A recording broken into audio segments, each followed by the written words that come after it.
Hello বন্ধুরা, পাল education প্রাইভেটে তোমাদের স্বাগতম জানাই। আজকের ভিডিওটা যারা 2025-এ মাধ্যমিক দিতে যাচ্ছ তাদের জন্য খুবই গুরুত্বপূর্ণ হতে যাচ্ছে। আজকে আমি আলোচনা করব মাধ্যমিকের বাংলা বিষয়ের প্রবন্ধ নিয়ে, যে প্রবন্ধগুলো 2025 সালে মাধ্যমিকে অত্যন্ত গুরুত্বপূর্ণ ভূমিকা নেবে এবং তোমাদের বাংলায় ভালো নম্বর পেতে অবশ্যই সাহায্য করবে। তোমরা জানো, প্রবন্ধ 4টা থাকে, তার মধ্যে একটা করতে হয় এবং যার মান থাকে 10।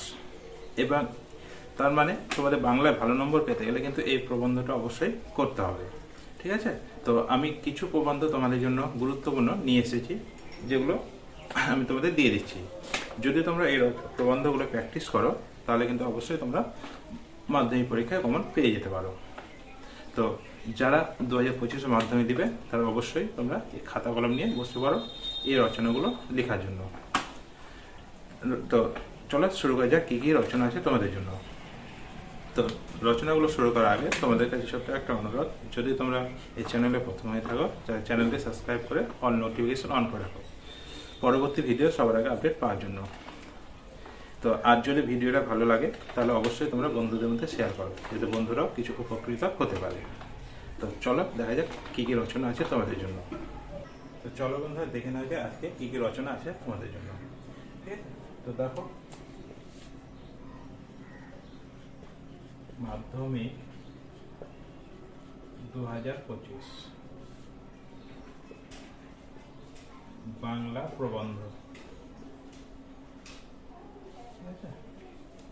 তো এবছর জন্য যে রচনাটা সবচেয়ে আমাদের গুরুত্বপূর্ণ দিয়েছে সেটা হলো 1 নম্বর বাংলার উৎসব।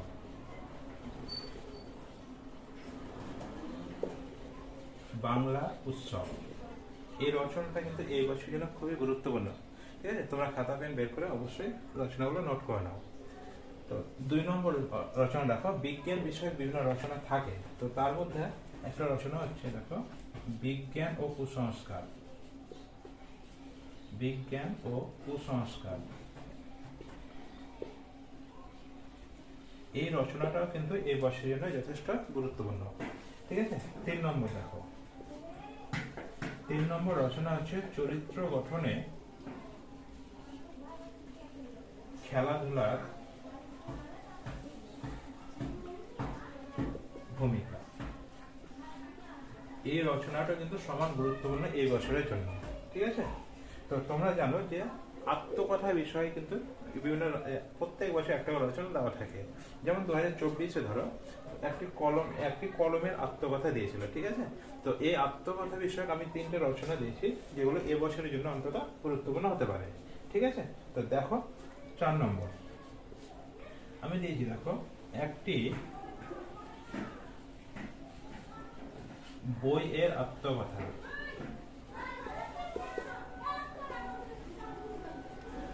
বইয়ের আত্মকথা, ঠিক আছে?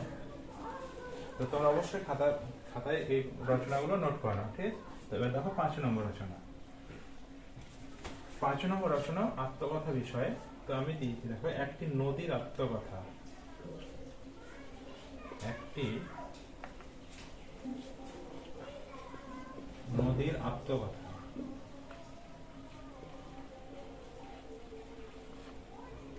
ঠিক আছে? এরপরে 6 নম্বরে আমি আরেকটা আত্মকথা বিষয়ে রচনা দিয়েছি, যেটা হচ্ছে একটি গাছের আত্মকথা।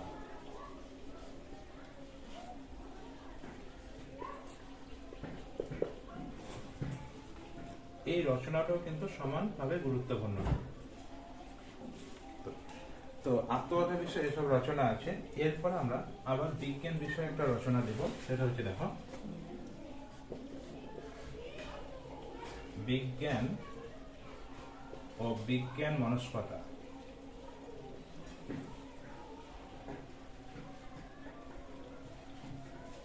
বিজ্ঞান ও বিজ্ঞান মনস্কতা এই রচনাটা অবশ্যই গুরুত্বপূর্ণ হবে তোমাদের জন্য। এরপরে দেখো পরিবেশ বিষয়ের কিছু রচনা আমি দিচ্ছি, সেটা হলো 8 নম্বর। দেখো পরিবেশ দূষণ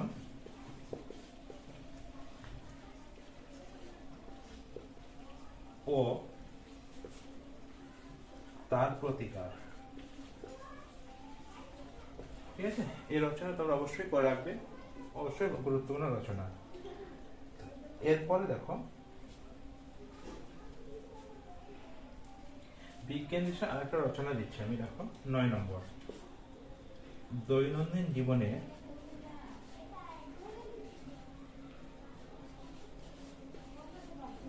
বিজ্ঞান অবশ্যই সমানভাবে গুরুত্বপূর্ণ এই রচনাটা। ঠিক আছে, তো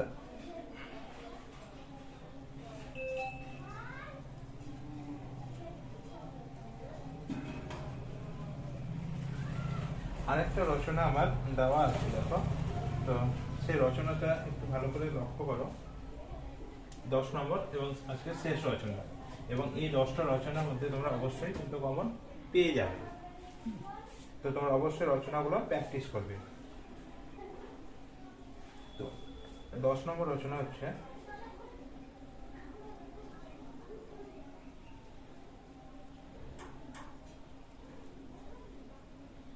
একটি বর্ষণ মুখর দিন। তো 10 নম্বর রচনাটা দেখে নাও। একটি বর্ষণ মুখর দিন, এই রচনাটি তোমরা অবশ্যই করে রেখো। ঠিক আছে, তাহলে অবশ্যই তোমরা তোমার আশা রাখছি কমন পেয়ে যাবে, এবং যে 10 নম্বর পেতে তোমাদের অবশ্যই এই 10টা রচনা কিন্তু অবশ্যই সাহায্য করবে। ঠিক আছে, তো প্রথম রচনা অবশ্যই বিজ্ঞান কুসংস্কার এবং বাংলা উৎসব, এই দুটো রচনা কিন্তু খুবই ইম্পর্টেন্ট এই বছরের জন্য।